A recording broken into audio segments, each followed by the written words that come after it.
When you say small business, what are you really comparing that small business to?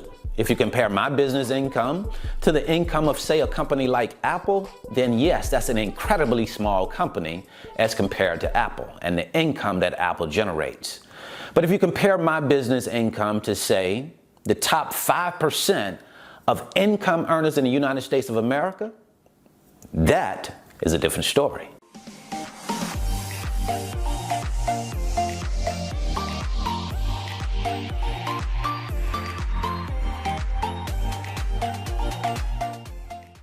Small business does not necessarily mean small money. In order for you to get out of one income bracket and get into another bracket, you must first understand where you are right now. Where do you fall on the totem pole of income earners in the United States of America? Or is that important to you? That's a very important statistic to me because two of my big goals are to build wealth and to get into the top 1% of income earners in the United States of America. And why would I want to get into the top 1%?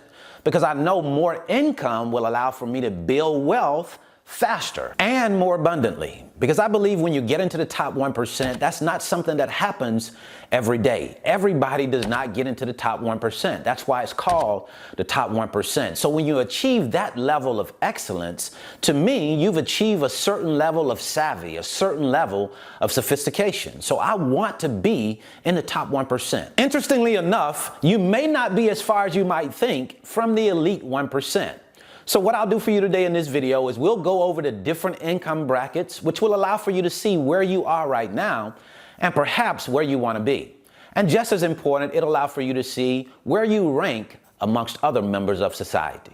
So let's jump right into it. Now, I can already hear some of you saying money is not everything. And I agree with you. Money is certainly not everything, but it is something. And in the world that we live in, here in the United States of America, if you don't have money or if you have very little money, you have a problem. That's just how it works in the world we live in. So a good study would be to understand how much money are you generating and producing here in the United States, and where does that fall on the totem pole? How do you rank as far as the money you produce? Did you know that the average American makes about $60,000, $62,000 in income? And that's great if you want to be average. If you want to be about average and you're producing 60,000 and you say, hey man, that's good for me, there's absolutely nothing wrong with that. And there's also nothing wrong with wanting to make more money, because some would even make the argument that it requires just as much work, just as much effort to make an average income as it does to be in the top 10% of income earners here in America. So if the work is the same, then the pay should be the same as well, right? All right, so now let's take a look at the top 10% of income earners here in the United States of America. When I first started looking at this group and saying to myself that I wanted to be in the top 10%, I had a number on my mind and said, I think I would have to make about $300,000 or $400,000 to be in that top 10%. What I found when I started to research this group was that it was a lot different than that. I didn't need to make $300,000 or $400,000 to be in the top 10%. As a matter of fact, all I needed to make was about $130,000, and I was in the top 10% of income earners here in the United States of America. And you know how goals go, right? Especially financial goals. Before we hit that goal, we say to ourselves, man, all I want to do is to make $150,000. But once you get to $150,000, then the goalposts shift a little bit. You shift them on your own. You say, now, man, I got to 150. Now I want to get to 200. I want to get to 250,000. So your goals change from being in the top 10% to now you want to get in the top 5% of income producers here in the United States of America. Let's talk about that group. Now, in order to get into the top 5%, you may be thinking that you need $1 million at least to join this elite group. But you might be surprised to know that you don't need that much. As a matter of fact, you only need $240,000 in income, individual income, to be in the top 5% of income earners here in the United States. So if you were thinking maybe $1 million, $1.5 million to get into this group, then you might be looking at it and saying, man, this picture looks a whole lot better than I thought. I only need $240,000 to get into the top 5%. Now, the next group that we'll discuss is what I believe is the creme de la creme, the top of the top.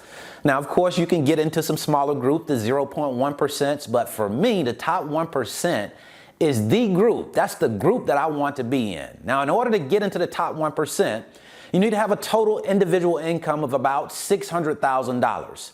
That might be a lot closer than you may have thought. You may have thought you needed 2 or 3 million to get into the top 1% of income earners, but no, that's not the case. $600,000 gets you into the top 1%.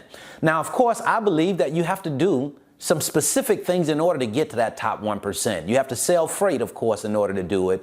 But also, it'll be a good idea to have some additional things for sale, because doing just one thing is going to take you a whole lot longer to get there. And also, I want you to know the numbers that I'm using today to get you into the top 1, 5, and 10% of income earners here in America are national numbers. I'm not using state-specific numbers. When we're talking national numbers, we're talking based off of 330 million people as compared to the number of people you have in your specific state. So those numbers would be higher state to state. That's what I wanted to share with you today. I certainly hope this information has been helpful. If you have aspirations to get into the top 10%, the top 5%, the top 1%, what I want you to know today is that it is doable. It is definitely doable. You just have to grab the bull by the horns and get to work.